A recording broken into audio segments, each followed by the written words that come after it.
Hello students, welcome to periodic पाठशाला। जैसे कि हम लोगों ने प्रीवियस क्लास में आयोनिक इक्विलिब्रियम के क्वेश्चन सॉल्व किए, आप सभी को पता है, सभी ने वो वीडियो देखा होगा। तो आज हम लोग नेक्स्ट लेसन पे जा रहे हैं और पता ही है आपको मेरे पढ़ने का तरीका, पहले formula series then question series. तो आज फॉर्मूला सीरीज के बारे में बात करते हैं। Fourth lesson that is chemical thermodynamics. तो टाइम ना वेस्ट करते हैं, हम लोग बात करना स्टार्ट। जितना भी टाइप का क्वेश्चन आ सकता है केमिकल थर्मोडायनामिक्स, अभी तक जैसे 3 लेसन कवर किए वैसे ही आगे के सभी लेसन में कवर करेंगे। चलिए बात करते हैं। तो केमिकल थर्मोडायनामिक्स में पहले टाइप का क्वेश्चन समझो। कौन से प्रोसेस टाइप का? Isothermal process. ध्यान रखना, न्यूमेरिकल आएगा, आपको पूछा जाएगा आइसोथर्मल प्रोसेस के लिए वर्क निकालने के लिए। क्या बोल रहा हूँ? आइसोथर्मल प्रोसेस के लिए वर्क निकालिए। यहाँ से कम से कम 3 क्वेश्चन आ सकते हैं क्योंकि वेटेज ज़्यादा है, लेसन 8 मार्क्स का वेटेज है। ध्यान रखना, बराबर 3 क्वेश्चन है तो बराबर एक चीज़ है, सभी चीज़ें लिख। जब भी पेपर में आपको आइसोथर्मल प्रोसेस बोले और आपको वर्क निकालने के लिए, हो सकता है क्या होता है कभी कभी प्रोसेस बोलता नहीं और आपको वर्क निकालने के लिए बोलता हूँ। हमेशा याद रखना, कोई प्रोसेस बोले या ना बोले तो आप लोग हमेशा जो प्रोसेस कंसीडर करोगे वो कौन सा प्रोसेस कंसीडर करोगे? Isothermal process. क्या फॉर्मूला होता है? सभी ने पढ़े हो। वर्क निकालने का फॉर्मूला होता है माइनस पी एक्सटर्नल इनटू क्या होता है? डेल्टा। मोस्ट इंपॉर्टेंट यूनिट है प्रेशर, इसका आपको यूनिट क्या है? बार ही चाहिए। ध्यान रखना, बाकी तो कन्वर्ट कैसे करते हैं वो ऑलरेडी मैं सॉल्यूशन लेसन में सभी चीजें बता, अभी उसमें टाइम वेस्ट नहीं करता मैं आपका। तो फॉर्मूला जब भी आइसोथर्मल प्रोसेस के लिए वर्क निकालने के लिए बोले तो फॉर्मूला आपको पता होना चाहिए। क्या होता है formula? Minus P external into delta. P external pressure का यूनिट किसमें लेगा? बार में। मोस्ट इंपॉर्टेंट वॉल्यूम का यूनिट किसमें लेगा? डीएम क्यूब या लीटर। वर्क का यूनिट रहेगा डीएम क्यूब। कभी हो सकता है आपको वर्क का आंसर जैसे आपका डीएम क्यूब बार में आता है, कभी हो सकता है जूल में पूछे, तो कोई टेंशन लेना नहीं।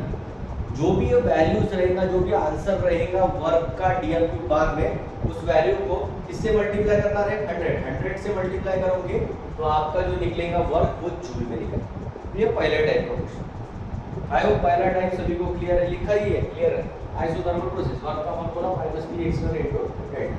चलते दूसरे टाइप का क्वेश्चन, लिख के आएगा पेपर में कंफर्म आइसोथर्मल और रिवर्सिबल। जब भी आइसोथर्मल और रिवर्सिबल प्रोसेस बोले तो ध्यान रखना, 2 टाइप के फॉर्मूले हैं वर्क के, एक वॉल्यूम के फॉर्म में और दूसरा प्रेशर के फॉर्म। वॉल्यूम के फॉर्म में क्या बोला? तो W/x equals to -2.303 LRT log to the base 10 V2/V2। यहाँ पे N का मीनिंग सभी को पता है, पढ़े, नंबर ऑफ मोल्स होता है। R का मीनिंग सभी को पता है, यूनिवर्सल गैस कांस्टेंट, आगे लिखा है मैंने, वैल्यू 8.314 सभी के दिमाग में रट गई है, क्वेश्चन में क्या भी रहेगा। T मतलब होता है टेम्परेचर, V2 मतलब होता है फाइनल वॉल्यूम और V1 मतलब होता है इनिशियल वॉल्यूम। इसमें याद रखना, कोई टेंशन लेना नहीं। न्यूमरेटर में हमेशा चाहे वो प्रेशर का रहे चाहे वॉल्यूम, प्रेशर और वॉल्यूम में डिफरेंस देखो, या V1/V2 है या V2/क्या है? V, इतना ही फर्क है। लेकिन मैं उससे भी इसी बोलता हूँ, जब भी आप लोग ब्रैकेट के अंदर की वैल्यू रखोगे ना तो आप वैल्यू ऐसे याद रखो, higher value divided by lower, खत्म, कोई टेंशन लेना नहीं। बड़ा वैल्यू हमेशा ऊपर, छोटा वैल्यू हमेशा नीचे, बड़ा वैल्यू हमेशा ऊपर, छोटा वैल्यू हमेशा नीचे। इसलिए क्या करते हैं, यहाँ पे लिख के रखा higher value divided by lower value, खत्म, कोई टेंशन लो मत, आराम से क्वेश्चन सॉल्व करो। वॉल्यूम के फॉर्म में लगा तो वॉल्यूम, प्रेशर के फॉर्म में लगा तो प्रेशर। W/x का यूनिट पहले जूल में, जो जूल में आएगा उसको डिवाइड बाय 1000 करना तो आपका आंसर किलो जूल। तो ये सेकंड टाइप का क्वेश्चन। आयो पहला टाइप और दूसरा टाइप सभी को काफी आसान है और मुझे तो सबसे आसान लगता है ये भी करना, काफी इंटरेस्टिंग है, अच्छे से पढ़ सकते हैं, मार्क्स भी अच्छे हैं, आराम से कवर होगा। तीसरे टाइप का क्वेश्चन, रिलेशनशिप में पूछ सकते हैं, delta H and delta U. ध्यान रखना, रिलेशनशिप में पूछा तो डेल्टा एच निकालने के लिए बोला तो डेल्टा एच कभी बोलता है डेल्टा यू निकालो। ध्यान रखना, फॉर्मूला क्या होता है? Delta H is equals to delta U plus delta NG/RT। यहाँ पे डेल्टा एच मतलब होता है change in enthalpy, delta U मतलब होता है change in internal energy, delta NG का मीनिंग लिखा है, डेल्टा NG कैसे निकालते हैं? Number of moles of product minus number of moles of reactant. ये कैसे निकालेंगे? तो एक रिएक्शन गिवन दिया रहेगा, उसमें से आपको प्रोडक्ट साइड के कुछ नंबर ऑफ मोल्स रहेंगे, रिएक्टेंट साइड के लेना पड़ेगा, लेकिन जो भी लोगे रिएक्शन में उसे गैस फॉर्म में लिखा है। तो देखो क्या लिखा है? ओनली गैस, अगर कोई आपके रिएक्टेंट साइड में प्रेजेंट रहता है या प्रोडक्ट साइड में प्रेजेंट रहता है और उसके नीचे सॉलिड लिक्विड ऐसा लिखा रहता है, तो सॉलिड लिक्विड को लेना ही नहीं है, ये दिमाग में बराबर रखना, नहीं तो कंफ्यूजन बढ़ेगा। तो क्वेश्चन में आपको पता नहीं होता, तो ये एक टाइप का फॉर्मूला है। दूसरे टाइप का वर्क निकालने के लिए भी आता है, ध्यान रखना ये वर्क का फॉर्मूला कब लगाना, देखो आपके लिए आसान भाषा में लिखा है, this formula is applicable only when, क्या बोला है, reaction and temperature is given, मतलब रिएक्शन और टेम्परेचर दोनों अगर गिवन दिए हैं तो कंफ्यूजन रखना मत। तब आप लोग वर्क का जो फॉर्मूला लगाओगे W इज इक्वल टू लगाओगे minus delta Hg। Clear? I hope second type का क्वेश्चन, ठीक है। थर्ड, ये तो सिंपल है, formula based question, delta U is equal to Q plus W, delta U change in internal है तो सभी को पता है, Q मतलब होता है हीट, W मतलब होता है वर्क। Q आपको ध्यान रखना है, Q के साइन कन्वेंशन और W के साइन कन्वेंशन सभी लोग पढ़े। Q मतलब होता है हीट एब्जॉर्ब बोला तो पॉजिटिव आंसर लेना, हीट रिलीज बोला तो नेगेटिव लेना, वर्क ऑन द सिस्टम बोला तो पॉजिटिव लेना, वर्क बाय द सिस्टम बोला तो नेगेटिव। तो ये थर्ड टाइप का क्वेश्चन आ सकता है, ध्यान रखना, काफी सिंपल सिंपल है, कोई टेंशन नहीं लेना। केमिकल थर्मल तीनों क्वेश्चन आपके सही बन जाएंगे, ये मेरी गारंटी। बस ये बराबर ध्यान रखो, मेरे फॉर्मूला से भी और मेरे क्वेश्चन से बराबर आप लोग फॉलो करो, कोई टेंशन नहीं, आराम से क्वेश्चन लग जाते हैं सभी सीट। चलो चौथे टाइप का क्वेश्चन बोलेगा standard enthalpy of chemical reaction, कुछ करना नहीं, simple. Standard enthalpy of chemical reaction कैसे निकालना, तो समेशन लेना, किसका समेशन लेना है, स्टैंडर्ड एंथैल्पी ऑफ प्रोडक्ट मतलब right hand side minus summation of standard enthalpy of reactant, दोनों का डिफरेंस लोगे डेल्टा H नॉट R मिलेगा। लेकिन क्या होता है जब वैल्यूज देखोगे तो कुछ वैल्यूज दे सकते हैं, कुछ वैल्यूज नहीं दे सकते। इसके लिए मैंने एक पॉइंट लिखा, याद रखो, अगर वैल्यू गिवन नहीं है, ये value is not given, then consider as a zero, remember this. अगर वैल्यू आपको दिया नहीं है तो नोट पॉइंट याद रखना, इसीलिए मैं नोट पॉइंट लिखता हूँ, नहीं तो आप लोग कंफ्यूज होते हो कि सर एक चीज का वैल्यू ही नहीं दिया था, कैसे सॉल्व करें, आपने तो कुछ पता है। ध्यान रखना, जिसका वैल्यू गिवन नहीं दिया रहेगा उस वैल्यू को कितना कंसीडर करना है, zero. If value is not given then consider as a zero.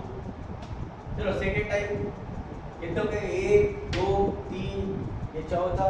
पांचवा टाइप क्या बोलेगा, रिएक्शन की जगह फॉर्मेशन, लेकिन मैं फॉर्मूला लिखा ताकि कंफ्यूजन ना हो। तो फॉर्मेशन रिएक्शन, केमिकल रिएक्शन की जगह क्या बोलेगा, फॉर्मेशन, फॉर्मूला वही सेम एज इट। कंबशन पूछ सकता है, फॉर्मूला वही है, बस डिफरेंस क्या है इसमें, एक चीज लिख लेना, इसमें reaction is not, reaction is not, combustion का ऐसे है पार्ट कि जिसमें रिएक्शन गिवन नहीं दिया रहेगा। मेरे प्लेलिस्ट पे आप देखोगे, मेरे YouTube चैनल पे कंबशन रिएक्शन पे मैंने एक पार्ट लिया है, तो कंबशन रिएक्शन कैसे बनाया जाता है, किसी भी लेवल का क्वेश्चन आपका आसानी से बन जाएगा। तो अगर कंबशन रिएक्शन कैसे बनाते हैं, क्या करते हैं, अगर वो आपको पढ़ना तो मेरे YouTube चैनल पे प्लेलिस्ट में अवेलेबल है, आप सर्च कर लेना, द पिरियोडिक पाठशाला ग्रुप पे चले जाना, वहाँ पे कंबशन रिएक्शन तो आपको वीडियो मिल जाएगा, तो आप उसमें से आराम से सीख सकते हो रिएक्शन कैसे बनाना पड़ता है, कंबशन रिएक्शन आपको हेल्प होगी। तो ये तीसरे टाइप का। चौथे टाइप का क्वेश्चन क्या है, बॉन्ड एंथैल्पी निकालने के लिए आता है। बॉन्ड एंथैल्पी का फॉर्मूला इसमें चेंज हो जाता है, यहाँ पे product minus reactant, product minus reactant, product minus reactant, या उल्टा लेना, रिएक्टेंट माइनस प्रोडक्ट। लेकिन अब न्यूमेरिकल्स ऑफ फर्स्ट कैलकुलेट क्या बना है, बॉन्ड। अब सर ये बॉन्ड कैसे कैलकुलेट करूँ, इसका भी वीडियो मैंने मेरे YouTube चैनल पे लिया है, तो ध्यान से बराबर आप लोग वहाँ पे अच्छी तरीके से देख लेना वीडियो से, उसके बाद आपका आसानी से, वैसे भी आपको आता होगा, ऑलरेडी स्टेट दिए, तो आपको बॉन्ड कैलकुलेट करते अगर नहीं आए तो बॉन्ड एंथैल्पी कैलकुलेट ही नहीं कर सकते, ध्यान। इसलिए मैं बोल रहा हूँ, अगर कंबशन रिएक्शन या बॉन्ड एंथैल्पी जैसे अगर क्वेश्चन आपको हार्ड लगते हैं, आपने जैसे भी व्हाटएवर अगर हार्ड लगे होंगे, मेरे YouTube चैनल पे अवेलेबल है वीडियो, इस पर आप लोग उसको देख लेना अच्छे से, एकदम क्रिस्टल क्लियर कॉन्सेप्ट हो जाएगा, उसके बाद कोई भी क्वेश्चन आते तो आसानी से। तो ये चौथे टाइप पार्ट है। चौथे टाइप का मतलब ये अलग पार्ट बोला मैंने पहले स्टार्टिंग का, ये थर्मोकेमिस्ट्री का पार्ट होगा, इसलिए ठीक है बराबर। ये 4 में 5वां हैश लॉ में कुछ नहीं होता है, 2-3 रिएक्शन दिए रहते हैं, एक मेन रिएक्शन दिया रहता है, जो 2-3 रिएक्शन दिए रहते हैं उसको मिला के पहला वाला रिएक्शन करना पड़ता है और सिंपली प्लस कर दो। मतलब बोलने का तात्पर्य ये है कि जो भी इंडिविजुअल रिएक्शन दिए सभी ने पढ़े हैं, वो रिएक्शन को मिला के जो अपना मेन रिएक्शन दिया रहेगा वो बनना चाहिए, बनेगा तभी एडिशन कर सकते हैं, इसलिए मैंने यहाँ पे लिखा है हैश लॉ। कुछ नहीं, वैल्यूज का एडिशन करना है। H1 not, H2 not, H3 not, ऐसे वैल्यूज को प्लस करना है। प्लस करने के बाद जो भी आएगा वो टोटल एंथैल्पी आएगा, उसे बोलेंगे हैश। ध्यान से बराबर एक एक चीज बराबर आप लोग पढ़ के जाना। अगेन बोल रहा हूँ, केमिकल थर्मोडायनामिक्स में 3 क्वेश्चन आ सकते हैं, वेटेज ज़्यादा है, 8 मार्क्स का स्टेट में वेटेज, तो थर्मोडायनामिक्स में क्वेश्चन ज़्यादा मिल सकते हैं, ध्यान रखना। कम से 3 तो मिलेंगे। तो चलो आई होप यहाँ तक ही है। उसके बाद आपको टोटल एंट्रोपी निकालने के लिए आ सकते हो, तो फॉर्मूला देखो क्या होता है total entropy, delta S naught total equals to जाता है delta S naught. S naught मतलब सिस्टम होता है, ध्यान रखना। आपको जैसा रिक्वायर्ड है उसी तरीके से लिखा, मैं कंफ्यूज करना नहीं चाहता। प्लस डेल्टा एस नॉट क्या होता है, सराउंडिंग। क्या होता है, इसका वैल्यू दिया रहता है, इसका वैल्यू दिया रहता है, ध्यान रखना। डेल्टा सराउंडिंग कैसे निकालते हैं, तो minus delta H upon T, ध्यान रखना। इसका वैल्यू दिया रहेगा, इसका वैल्यू दिया रहता है डायरेक्ट, तो ध्यान रखना इसको कैसे निकालना है, minus delta H upon T. Minus के भूलना मत, तो गलत। This is called as total energy. चलो आखिरी टाइप का क्वेश्चन बराबर ध्यान से, गिव्स फ्री एनर्जी पे 2 फॉर्मूले। अगर नॉर्मल क्वेश्चन है तो normal formula delta G equals to delta H minus T delta. Delta G मतलब सभी को है चेंज इन हीट से, डेल्टा एच मतलब सभी को है चेंज इन एंथैल्पी, टी मतलब सभी को है टेंपरेचर, और डेल्टा एस मतलब चेंज इन एंट्रोपी। लेकिन अगर गिव्स फ्री एनर्जी के साथ इक्विलिब्रियम कांस्टेंट भी अगर दिया है, तो आपका फॉर्मूला पर याद रखना, delta G naught is equals to minus 2.303 RT up to this. K मतलब क्या होता है, तो देखिए कि आपका केपी भी हो सकता है, टेंशन कुछ भी रहे, टेंशन लेना, केसी भी हो सकता है। केपी मतलब पार्शियल प्रेशर की फॉर्म में, सी मतलब कॉन्संट्रेशन। अगर मान लो नहीं दिया डायरेक्ट वैल्यू, की तो आयरन इक्विलिब्रियम में पड़े, कैसे निकालते, की मतलब होता है इक्विलिब्रियम कांस्टेंट, फॉर्मूला होता है concentration of product divided by concentration. तो इतने टाइप्स के फॉर्मूले हैं केमिकल थर्मोडायनामिक्स, इसके बाहर कुछ भी नहीं है। कोई भी अगर डाउट आता है फॉर्मूला नहीं है वो, तो मेरे यूट्यूब चैनल पे ऑलरेडी इसके डिटेल वीडियोस अवेलेबल है, आप टेंशन लेना ही नहीं। सभी मैं मेरे चैनल पे करा के ले रहा हूँ, वो कोई भी चार्ज नहीं, आप अच्छी तरीके से वहाँ पे पढ़ो, हर एक लेक्चर हर एक चीज़ मैं बताने वाला हूँ। याद रखना, मैं ये वीडियो में उन लोगों को बताना चाहता हूँ जो अभी 12th में है, अभी मतलब इस साल 27 में पेपर देंगे, उनके लिए भी सीईटी एग्ज़ाम होने के बाद स्पेशल सीरीज लाने वाला हूँ पहले से ही। जो न्यू अभी 12th में अभी जस्ट गए हैं, जो पढ़ रहे हैं, जो 12th अगले साल देने वाले, बोर्ड के लिए भी लाने वाला हूँ, नीट के लिए भी लाने वाला हूँ, और जेई के लिए भी अलग अलग सीरीज लाने वाला हूँ। तो सभी लोग तो अगर मेरी वीडियोज़ अगर पसंद आ रहे हैं, तो सभी लोग मेरे यूट्यूब चैनल को सब्सक्राइब कीजिए, द पीरियोडिक पाठशाला, and press the bell icon for further notification. Thanks a lot. Thank you.